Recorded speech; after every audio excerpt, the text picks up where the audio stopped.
It is the ultimate mismatch. The king of the jungle against the samurai of the skies.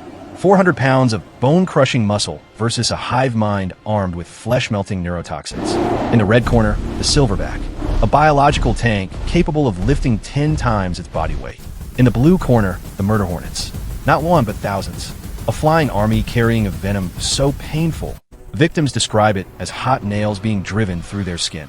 Today, we simulate the impossible. Goliath versus the swarm. Who survives?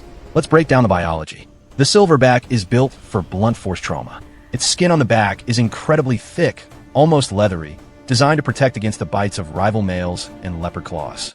With a bite force of 1300 psi, he can snap bone like a twig. But here is the problem. You cannot punch a cloud. His enemy isn't a solid object. It is fluid. The Asian giant hornet brings a different kind of weapon. Its stinger is a quarter-inch hypodermic needle. It injects toxin, a neurotoxin that dissolves tissue on contact and shuts down the nervous system. But the stinger isn't the real danger. It's the pheromone. If a scout marks you, you aren't fighting one insect. You're fighting the entire colony. The simulation begins now. Deep in the rainforest, a silverback wanders too close to the base of a hollow tree. He is looking for termites, but he finds something else. First contact. The scout hornet lands. The silverback swats it away, crushing it. This is his fatal mistake. As the scout dies, it releases the attack pheromone. The chemical signal screams one command to the hive: war. Within seconds, the hum of the jungle is drowned out by the sound of 3,000 wings beating in unison. The swarm descends. The silverback reacts with aggression. He roars and swings, his fists moving at blur speeds. In a fight against a lion, this would be over. But here he is fighting air. The hornets are intelligent. They realize the fur on his back is too thick. They target the soft tissue, the eyes, the nose, the mouth. The gorilla's adrenaline spikes. He is in a rage mode that allows him to ignore pain, but this isn't normal pain. This is chemical warfare. Dozens of stings turn into hundreds. The neurotoxin enters the bloodstream. It begins to dissolve the muscle tissue he relies on.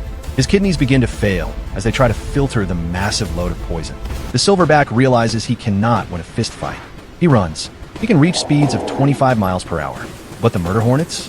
They can fly equally fast, and they never get tired. Desperation sets in. The toxin is causing anaphylactic shock. His throat is closing. He dives into water, a classic defense mechanism. It buys him a moment of peace. But Asian giant hornets are patient predators. They hover. They wait. And unlike bees, they do not lose their stingers. They can reload. He surfaces for air, gasping through a swollen windpipe. The swarm is there instantly. The relentless assault continues. Even a tank runs out of fuel. The combined dose of venom from 500 stings is enough to kill an animal twice his size. The central nervous system shuts down. The jungle falls silent again. The silverback, the apex predator of the ground, has fallen to the apex predators of the air. In nature, size matters, but numbers matter more. A silverback can kill a hornet 1,000,000 times over, but he cannot kill the colony. Is there any animal that could survive the swarm? A thick-furred Kodiak bear? A submerged crocodile? Biology is ruthless. Tell us in the comments. Who should challenge the murder hornets next? Subscribe for the next battle.